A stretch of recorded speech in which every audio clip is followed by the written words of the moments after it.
Welcome to Brown's Rod and Custom, your home for street rods, muscle cars, and Volkswagen content. This is my dad, Big Ron. He's our body man and fabricator. This is my beautiful wife, Megan, our editor-in-chief and supporter.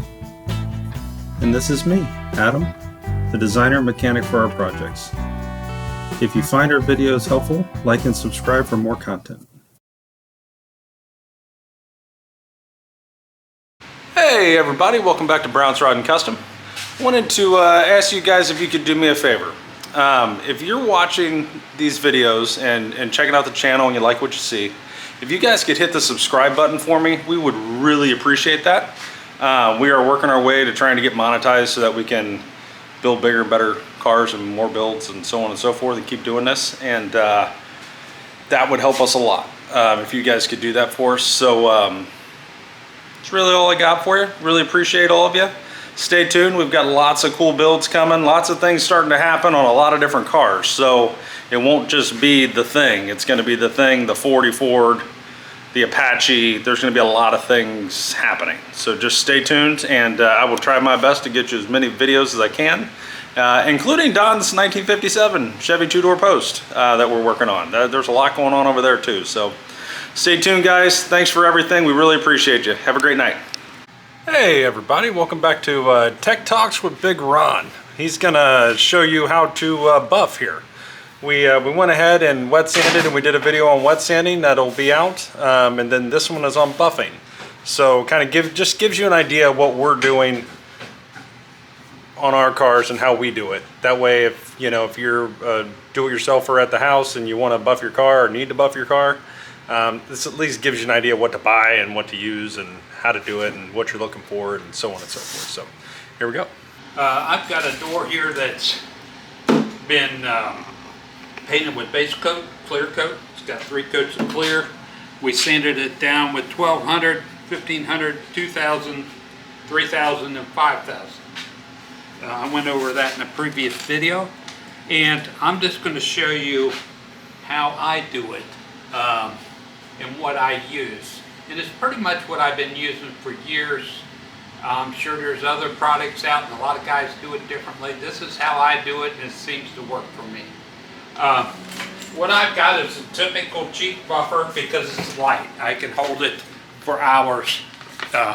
The really quality buffers are usually pretty heavy, and it's hard to hold if you try to buff a whole car. So I like the cheapies. Variable speed. I'm using a 3M foam compound pad. It's typical, get in any auto parts store. It's a waffle style. All I do is stick it on. There we go. I try to center it so it doesn't run away with me. So what I use then is when I start with the compound is this is what I've been using for quite a while. It's really pretty good on clear coat. It's the 3M perfected rubbing compound. It's not cheap, but it goes a long ways. So normally I wear a little cotton mask, but here, just for demonstrations, I'm going to show you. All I do is just run a little line down, and I don't have this buffer all wound up on high speed. I've got it on a medium speed. It's something I can control and hold. And I'll just start, and you're just going, keeping her flat, and you'll see as you go.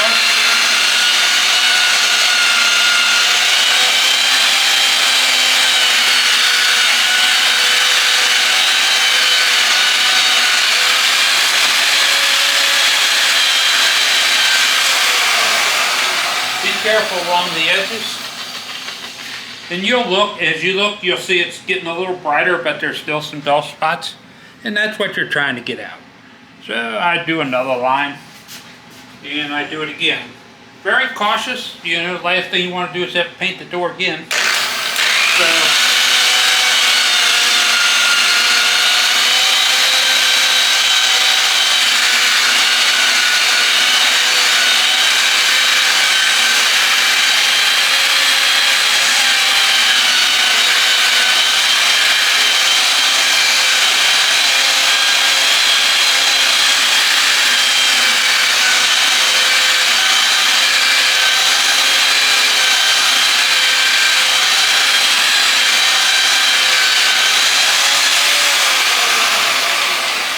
as you can see, some of this area here, I didn't wet sand these ridges because I really didn't need to. They're pretty nice, and they're, you know, trying to get into this edge, you know, you could it can be tricky, especially around the hinges. You know, I do have a little buffer that I can do that with, but for demonstration purposes, this one's great if you're trying to get into little bitty areas, and it's got the same pad basically. It came with the pad, and they sell them at the same stores. So this is great if you're trying to get into a tight area, like where a rear inner fender meets the quarter, and this big buffer, you're not going to get it in there, but you already wet sanded all that. When the fenders were off, and then you're saying, damn, it's dull back in there, I can't get to it. You're trying to do it by hand, take you forever. Buy a $100 little throwaway buffer. I bought this on Amazon for I think $100. It'll last you, if you only do it every now and then, it'll probably last you a lifetime. And it'll be your friend. And it's variable speed, so you know you're not variable speed. Buffing's tricky. You know, you get too fast, you get it too hot. You got to be very careful when you're buffing on like rubber bumpers. They'll get hotter than hell, and all of a sudden you'll start the paint will you'll start eating the paint off, the clear off. You know, be careful. And you might want to research that if you got to do your bumper and you want to make it slick. I'm very cautious when I do them, and I do them a little slower and take my time and try not to get them hot. And you know, some people use flexible agent in them. I did it both ways. I've never really, I don't think it really matters, to be honest with you, in my opinion. I think it'll hold up just as long. You know, you're going to get 4 or 5 years out of it one way or the other. It's whatever you feel comfortable with. But this is how I do the base coat, the clear coat, and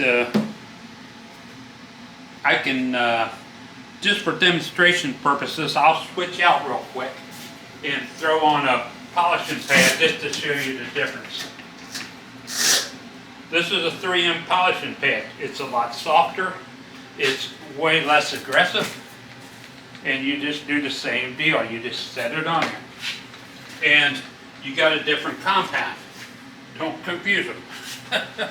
This is 3M machine polish compound, 06094. So, just to show you what it looks like. Now this, I put on. With this, I use a lot less product because it goes a lot further and it just smears up if you use too much. I got my polish pad on. I'm running at like a medium speed on a buffer, not a grinder. A grinder can run 3,000 or 4,000 RPMs, maybe higher. This thing here is probably running 1,500. So, you know, and I'm controlling it with the trigger. But anyway, just to show you on this little piece here, I'm going to polish this.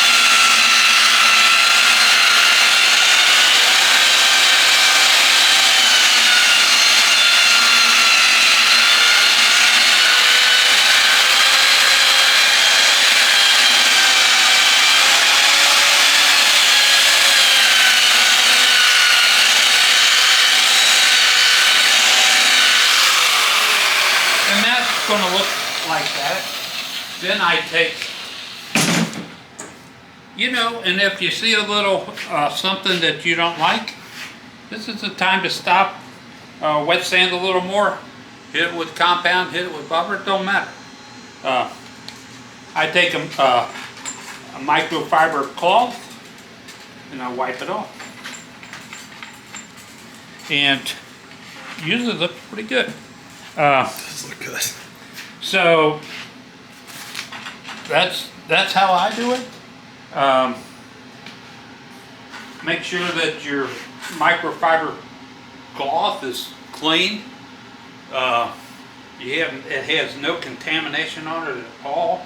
Anything's been used, wax, grease, silicone, not your friends on fresh paint. And just take your time and be cautious. And as time goes on, it gets monotonous and it gets easier and easier. At first, you're a nervous wreck jumping on something that you spend thousands of dollars on, especially with paint, the price of stuff is. But anything's fixable. Even if I had a big bubble in this, I could fix it and a little touch up, a little base coat and clear, and right back at it. So don't get discouraged. Sometimes it takes a couple tries. But buffing's kind of art. Just kind of ease yourself in it and get the feel for it, because you can burn an edge immediately. But you'll feel it,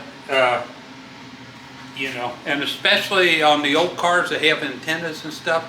Stay away from that crap, because that'll screw you too. So, but that's what I've got. I just wanted to show you how I go through the process. It's pretty basic. Even when I painted this, when I spray base coat, it's the same old thing.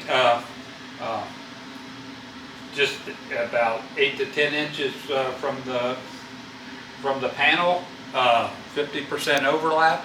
I do the edges first, and then at the end of the day, you want to make sure the best looking parts on your panel are the parts you can't get a buffer in. So if you sand right up to a couple inches from that hinge, it's still going to all blend together when you buff it, and you won't know the difference. So don't make it hard on yourself. And these edges and stuff, you can kind of shy away from them till you feel better with them. It really, unless you got a lot of orange peel or dry spray or something screwed up in your paint, you can get away with not hitting them areas at practice. So, thank you for watching Brown's Rod and Custom.